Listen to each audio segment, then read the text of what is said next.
Hi friend good morning जय जगन्नाथ आज blog T start होती मुझे सकाल गाधे पाधे ये रेडी हो ठाकुर पूजा करा फूल तोड़ा गला बेलू मौसी से फूल तोलिक रखी सब ये नि आम अल्प दुटा रखी था फूल नहीं आसी ठाकुर पूजा करदे ठाकुर पूजा कर सारी गला बेलू देखला बापा पुओ शोचे उठी ना बापा पुओ को तो न डाकिले से उठे ना तो ये जाकि डाकी मुझे उठुन पुओ को भी उठे थे मुझे उठ तो खाइब सी लेट हो गला तो उठे खुआई पुआई देकी पुणी गाधी सारा मैंने से जहाँ भी शोब तो गाधी सारी ये शुआई देती शुआई गला किचेन को डुंगुल से टाइम जाते माछ आने तो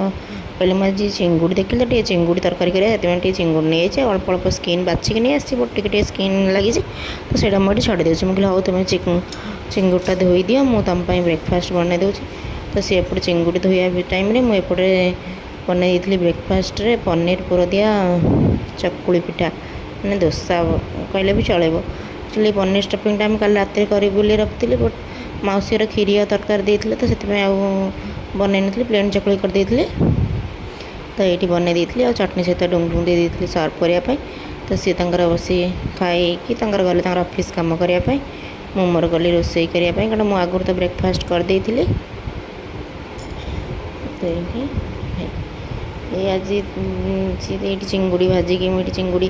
तरकारी करी आनी देते बड़ बड़ चिंगुड़ी कहले भलसे तरकारी करदे तो ये भाजी देती तो एपटे पुओं भी बसई दी प्रेसर से तो नॉनभेज खाइनि ना तार साधा हम तो ये बसई दी देखला बासन सब के मुझे चिंगुड़ी भितर मुझे सब मजा मजी करदे तो लंच बाप पुओ खाई सारापर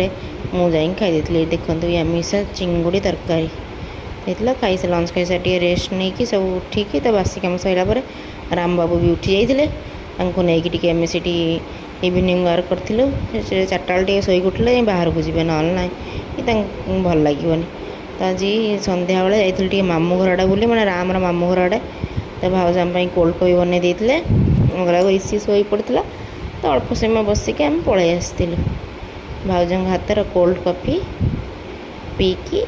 आम आम घर को पलि आसी आपण मैंने देखिले भिडियो के भल लगे लाइक शेयर सब्सक्राइब करेंगे रही जय जगन्नाथ।